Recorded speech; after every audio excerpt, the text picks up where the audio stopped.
வணக்கம். இது ஏன் என்ற கேள்வி. நான் ஷபீர் அகமது. தமிழக பாஜகவுக்கான அந்த தலைவர் போட்டியில் நான் இல்லை அப்படின்னு அண்ணாமலை அவர்கள் அறிவித்திருக்கிறார். புதிய மாநில தலைவருக்கான போட்டியில் நான் இல்லை. சரியான அண்ணாமலை பதவியில் நீடிப்பாரா, அவருக்கு இன்னொரு சான்ஸ் கொடுப்பாங்களா அப்படின்றதெல்லாம் கடந்த சில தினங்களாக ஒரு பெரிய விவாதமாகவே இருந்து கொண்டிருக்கிறது. ஆனால் பாஜகவுடைய தேசிய தலைமை வேறு சில முடிவுகள் எடுத்திருப்பதாக தெரிகிறது. அண்ணாமலை அதிமுகவோட கூட்டணி போவே கூடாது, அந்த ஸ்டாண்ட்லேருந்து நான் மாற மாட்டேன் அப்படின்றாரு. அண்ணாமலை கன்வின்ஸ் பண்ண ட்ரை பண்ணுறாங்க, பட் அவர் கன்வின்ஸ் ஆக மாட்டார் அப்படின்னும் போது இப்போ வேற வழி இல்லாமல் அவரை மாற்றியே ஆக வேண்டும் அப்படின்ற ஒரு கட்டாயத்துக்கு பாஜகவுடைய தேசிய தலைமை என்பது வந்திருக்கிறது. பிரதமர் உடைய தமிழ்நாடு வருகை, அதுக்கப்புறம் இந்த முடிவுகள் எடுக்கப்படும் அப்படின்னு சொல்கிறாங்க. ஆனால் அண்ணாமலை மீது அந்த நம்பகத்தன்மை குறைந்து விட்டதா அப்படின்ற ஒரு கேள்வி என்பது இருக்கிறது. இந்த வாரம் ஏன் என்ற கேள்வியில் நம்ம அதை பற்றி தான் பார்க்க போகிறோம்.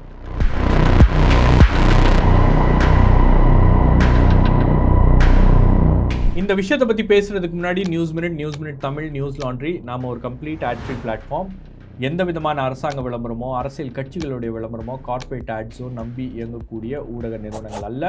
முழுக்க உங்களுடைய ஆதரவோடு இயங்கக்கூடிய ஊடக நிறுவனங்கள். ஆகவே நாம் செய்கின்ற இந்த பணி உங்களுக்கு பிடித்திருந்தால் அதை தொடர வேண்டும் அப்படின்னு நீங்கள் நினச்சிங்கன்னா இந்த QR கோட் மூலமாக ஒரு 99 ருபீஸ் நீங்கள் செலுத்துனீங்கன்னா, 99 ரூபாய் நீங்கள் செலுத்துனீங்கன்னா நியூஸ் மினிட்டோடைய மெம்பராக மாறி ஒரு 1 வீக்கு நீங்கள் எங்களுடைய வெப்சைட்டில் இருக்கக்கூடிய பெய்டு கான்டென்ட்டை நீங்கள் ஆக்சஸ் பண்ணலாம். அதை நீங்கள் பயன்படுத்தி கொள்ள வேண்டும் அப்படின்ற அந்த வேண்டுகோளோட, தமிழக பாஜக தலைவராக அண்ணாமலை என்ன செய்தார் அப்படின்ற ஒரு கேள்வி என்பது பலருக்கும் இருக்கிறது.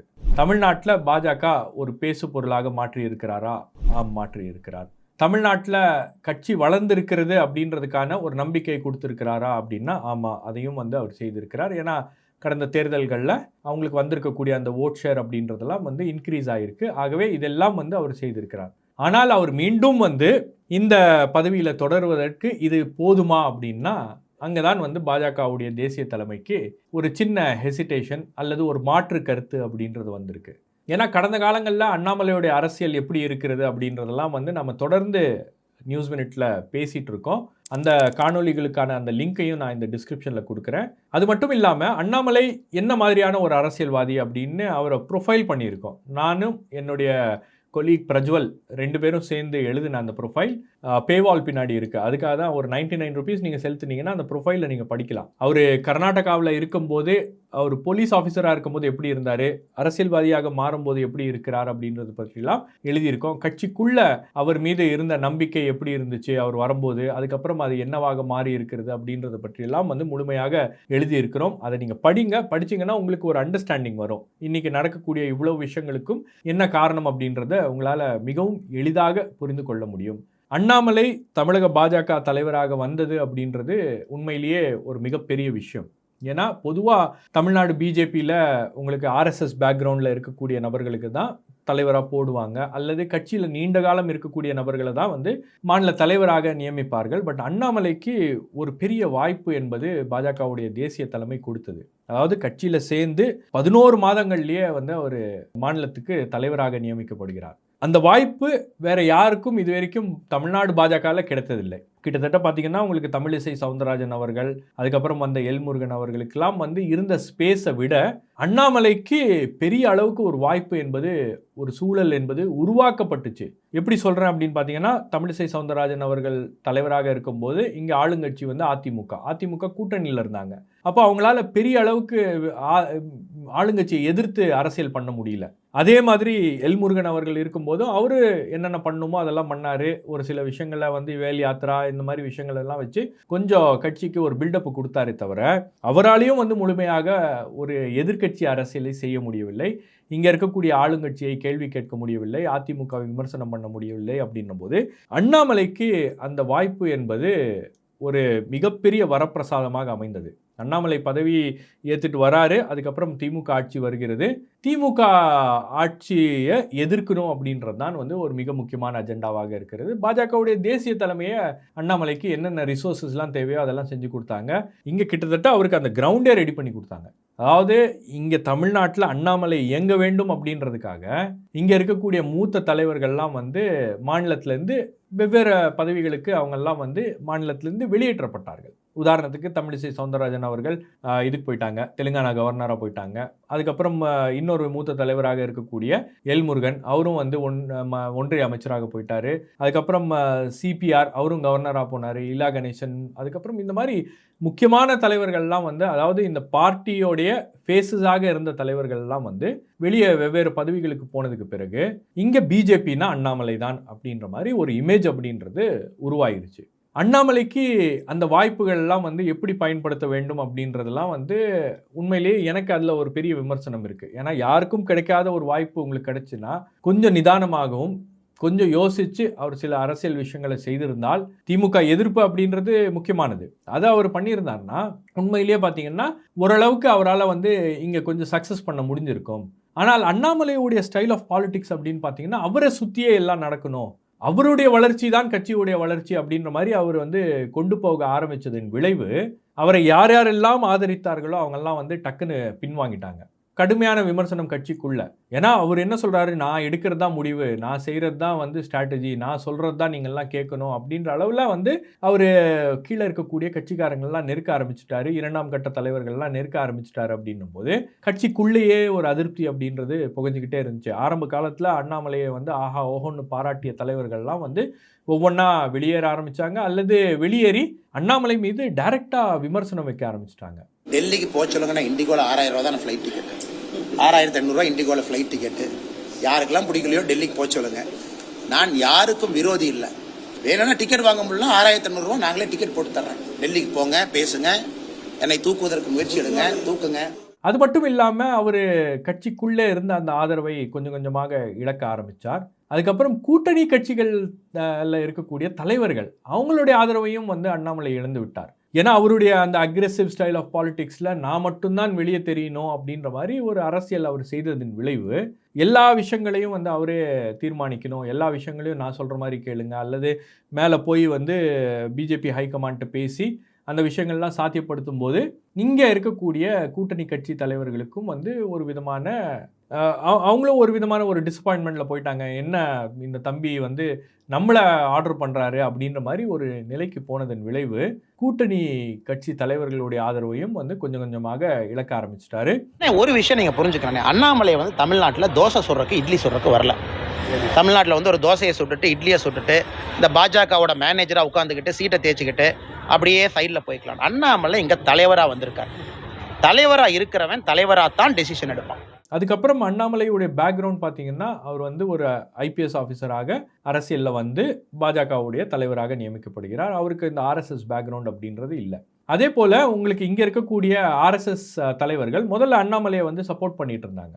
ஆனால் அவங்களும் வந்து ஒரு கட்டத்துக்கு பிறகு அண்ணாமலைக்கான அந்த ஆதரவு அப்படின்றது குறைய ஆரம்பித்து விட்டது. காரணம் என்னன்னா, அவர் ஆர்எஸ்எஸ்ஸையும் மீறி அண்ணாமலை வந்து தன்னை ப்ரொஜெக்ட் பண்ணிட்டு ஆர்எஸ்எஸ் உடைய அந்த கோஆர்டினேஷன்லாம் வந்து பெரிய அளவுக்கு சரியாக இல்லை அப்படின்றது ஒரு மிகப்பெரிய பிரச்சனையாகவே இருந்துச்சு. இது தொடர்பாக அவங்களும் வந்து அவங்களுடைய தேசிய தலைமைக்கு சொல்லிட்டு இருந்தாங்க. பட் அந்த கோஆர்டினேஷன் அப்படின்றது ஒன்று நடக்கும், அதெல்லாம் வந்து இங்கே நடக்காமல் அண்ணாமலை சொல்கிறது தான் வந்து எல்லா அமைப்புகளும் கேட்கணும் அப்படின்ற மாதிரி ஒரு சூழல் அப்படின்றத இங்கே உருவாக்கிட்டார். அப்படின்னோடனே அந்த ஆதரவும் வந்து கொஞ்சம் கொஞ்சமாக குறைய ஆரம்பிச்சிருச்சு. அதுக்கப்புறம் ஊடகங்கள் அண்ணாமலைக்கு ஒரு பெரிய பில்டப் வந்து ஊடகங்கள் கொடுத்தாங்க.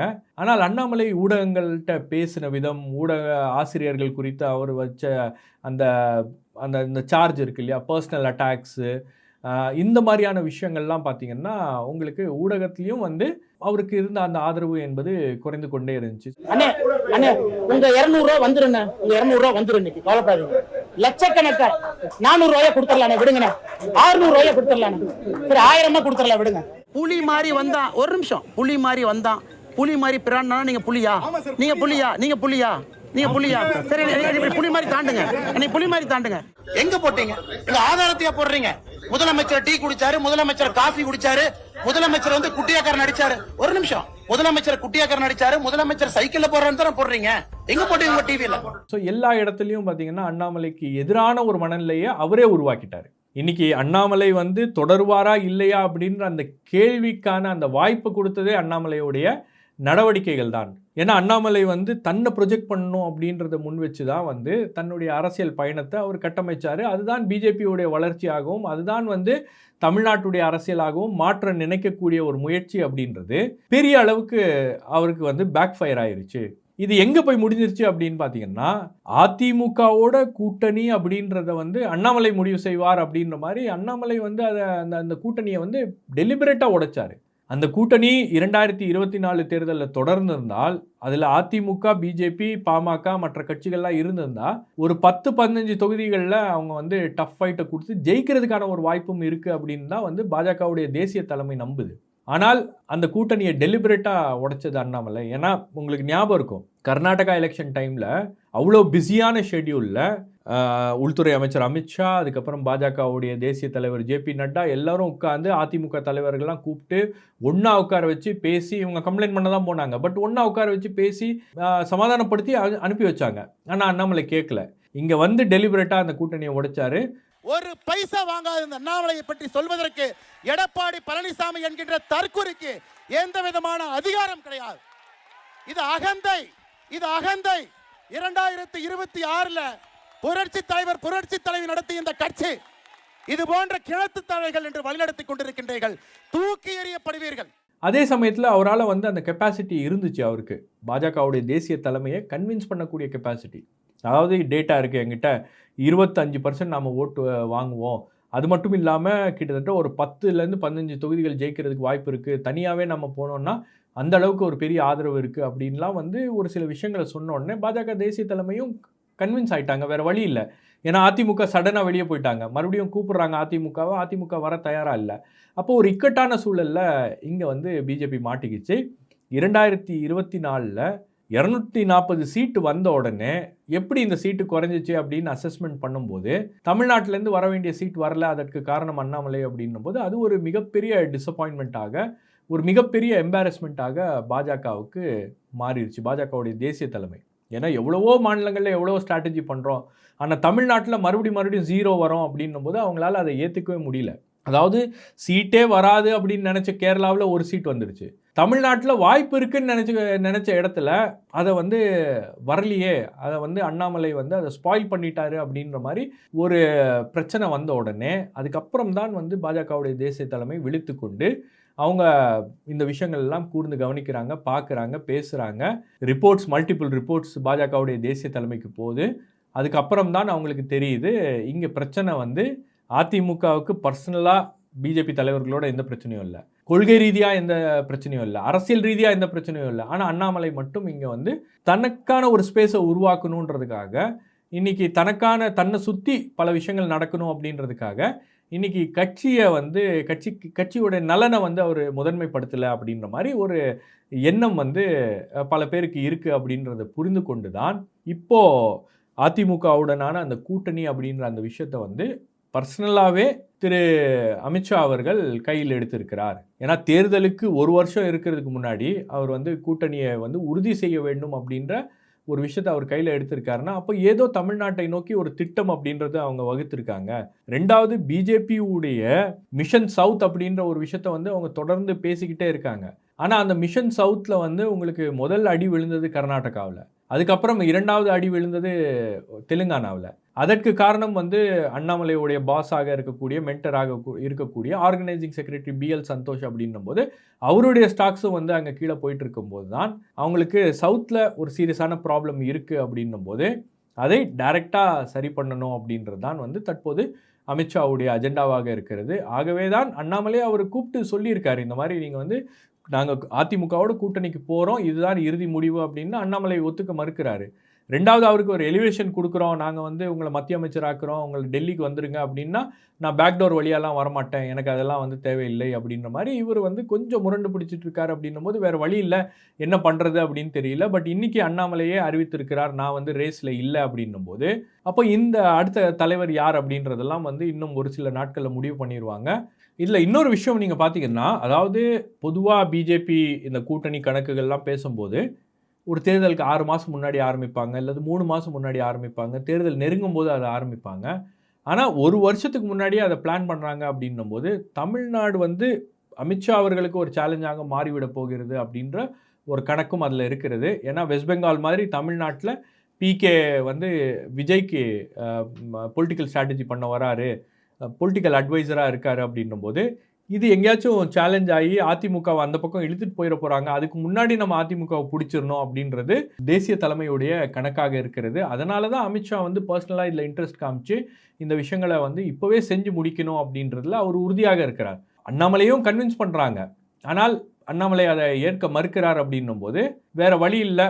அண்ணாமலை வந்து ஒதுங்கி நின்று சில காலங்கள் அவர் வந்து வெயிட் பண்ணணும், அடுத்தது வேற ஒரு டேர்ன் வந்துச்சுன்னா உங்களுக்கு வாய்ப்பு கொடுக்குறோம் அப்படின்ற மாதிரி தான் வந்து பேச முடியும். பட் அண்ணாமலையால் தலைவர் பதவியில் இல்லாமல் எப்படி இருக்க முடியும், அவர் செய்கின்ற அரசியலை செய்யாமல் எப்படி இருக்க முடியும்? ஏன்னா அவர் பக்கம் எல்லா அட்டென்ஷனும் இருக்கணும் அப்படின்னு விரும்பக்கூடிய ஒரு நபர் அப்படின்றதுனால, அப்போ இதெல்லாம் வந்து இல்லாமல் அவரால் எப்படி அரசியல் செய்ய முடியும், எப்படி ஒரு கட்சியில் இயங்க முடியும் அப்படின்றத நாம் பொறுத்திருந்தான் பார்க்கணும். வேறொரு நிகழ்ச்சியில் உங்களை சந்திக்கிறேன். நன்றி, வணக்கம்.